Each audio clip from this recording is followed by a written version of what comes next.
In 2003, this trade paperback came out. It's a collection of a 5-issue miniseries under the Max imprint by Marvel called Rawhide Kid Slap Leather.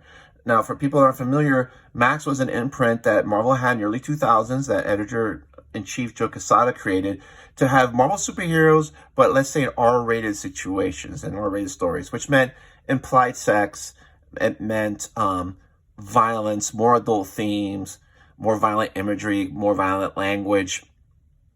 But I remember reading this in 2003, and I was curious to see how it held up, because the hook with this book is that the Rawhide Kid is a great shooter, he's super confident, he's a badass, he's a great fighter, but he just happens to be gay. Now, I know Marvel is sitting here saying, oh, well, look, we have a character in which we're featuring a character who's gay. But the thing is that it's Rawhide Kid.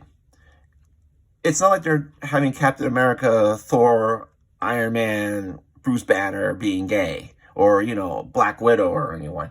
They pick a character that if it doesn't work out, if there's a lot of backlash or whatever, this can just fade into obscurity, which it did. I think there was a sequel in 2010 that was also written by Zimmerman and drawn by Howard Chaykin, but from what I've read, it's not really well regarded.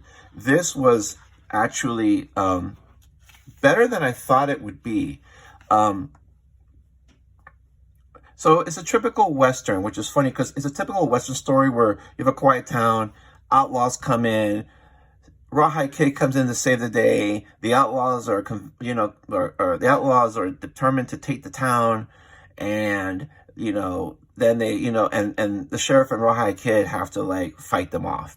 But it also makes fun of a lot of Western tropes and just a lot of things in general. There's a lot of little gags inside. So it starts off, everything's quiet, and the sheriff comes in, this outlaw comes into town, the sheriff confronts him, gets beat up, his deputy gets shot, killed, and just when the sheriff thinks he's going to die, Rawhide Kid shows up. And I want to point out this page and these panels and this page specifically because the book was written by Ron Zimmerman, who came into Marvel in the early 2000s. He was a comedy writer, worked on the Howard Stern show. This is one of the things that Quesada did. He would bring in sometimes people like Axel Alonso that didn't spend their whole career in comics. And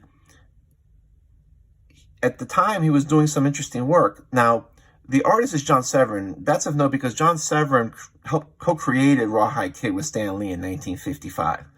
So John Severin drew this when he was 81, 82 years old. And the art here is just great. It's just, there's not a lot of drop-off from his art from his younger days to these days. The storytelling is good. The acting is good. It's really well drawn. And the dialogue is pretty funny. So what I was more curious about was is this going to be a caricature of a gay man, or is this going to, because it's not going to be as nuanced as it would be in 2021. The analogy I have is that, at this time when this was done, all gay men for the most part were very effeminate, but that would be like if all males were always shown to be super alpha males, and some are not. Some are mellow, some are, cowardly, whatever. So I just want to see if how badly it aged.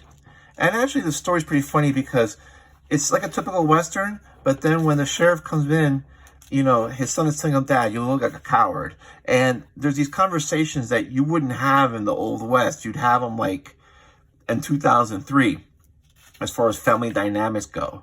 The Rawhide Kid, he's a badass. He's a great fighter. He's a great shooter. But he's also, I guess the word would be metrosexual. He exercises regularly. He's very careful about his clothes. When he smokes a cigarette, he's using a cigarette holder. Those kinds of things. And this art is just great. Covered by Cara Andrews with some subliminal messaging here. And so you go on with the story, and there's other little inside jokes. Like, for instance, the mayor of the town is Mayor Bush, and he looks like George Bush, and he is somewhat incompetent, like George Bush was, in my opinion. He's looking for a new sheriff because the old one got shot. This is Bernard Fife, and it's a joke on Amy Griffith show. So there's a lot of little things like that. But the story is pretty good. And I'm actually surprised that how the Rawhide Kid is written is still funny. It wouldn't be as nuanced as it would be today. So in that way, you would have a little bit more of a caricature. So you have that, but then again, Rawhide Kid can fight and just kick the ass out of people, covered by Darwin Cook. So it's an interesting read. And part of the one of the other ribs is that Cisco Pike decides to take the town. He hires all these outlaws, and all these outlaws are old superhero villains of Rawhide Kid from the 50s, which is actually pretty funny. And there's some sort of like, I would say there's some Blazing Saddles type of humor. If you want to like pick the closest analogy, it has like a Blazing Saddles type of vibe going on. But overall, it's a fun book.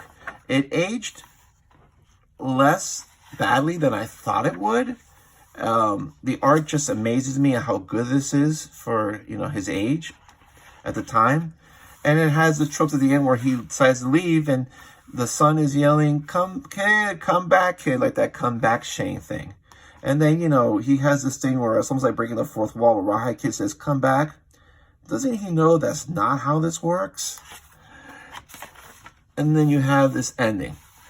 And so again, it's just more of like interesting to look at this book because Marvel was trying to say, hey, look, we're doing something groundbreaking, but we're going to do this max imprint that you can only buy in the comic book stores. And it's only, and it's more adult themed. So again, if this just blew up in their faces, it could just go away.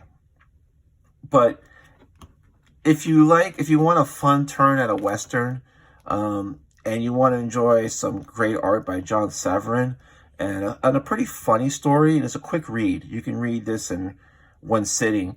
If you see it for cheap, I would pick it up or just give it a look because I paid $7.50 for this, including shipping.